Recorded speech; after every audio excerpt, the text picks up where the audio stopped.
Right, are we all ready? Yeah, excited? Yep.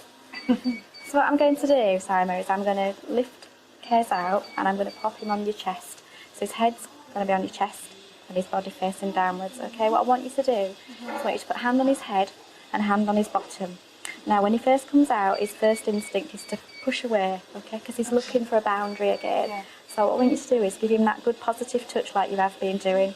Okay. Hand on the head, hand on the bottom, and press him against your body. So he's feeling that nice security. Okay? Okay. Leaving the incubator is a new experience for Kez. Nurse Leanne makes sure he's well supported. If your baby is attached to monitors, you can expect readings to change and alarms perhaps to go off as the baby responds temporarily to new sensations. That's lovely. Oh, he's wriggling. That's it. You see what I mean about him wriggling away? That's it. He might grumble a little bit just because it's all different. It's okay. You're not used to hearing them sounds, are you? Yeah. Oh. I'm going to put the sling over him, okay? And I'll tell you when to move your hands, okay? So you just stay where you are for now. So we just took his toes in underneath. And that's lovely. That's it. Okay? You feel okay? Yeah. Lovely. He's gone to sleep. Perfect. He's nice and relaxed. Kez soon settles and both he and Sima begin to enjoy the benefits of kangaroo care.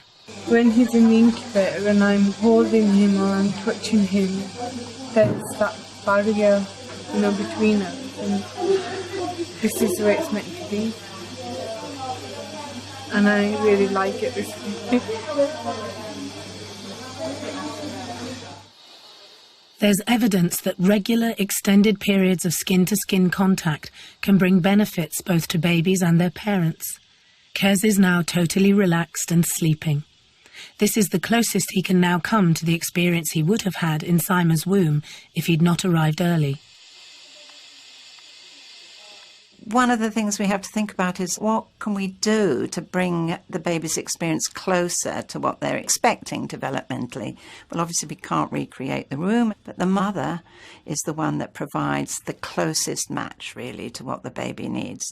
So that's one reason why skin to skin is so valuable, because there the baby smells the mother. He'll feel the sort of rhythm of her body, which would be familiar, the sound of her voice that would be familiar. The touch of her skin and her holding will be much more appropriate.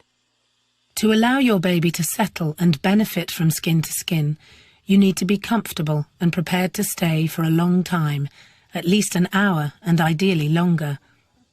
During this special time with Kez, Sima's going to read the book she brought for him. Tiny head. Reminds me of him. From the case on the wall came a big sigh. I'm fed up with being on the shelf, said Tiny Ted. No one ever talks to me. Kez seems to be soothed by his mother's touch. He can hear the comforting sounds of her heartbeat and her voice, both familiar from the womb. We know that auditory learning, babies learn to recognise voices and speech and reading and things well before term. So we know that it's important for them to hear the parent's voice and to hear them talking well before their due dates.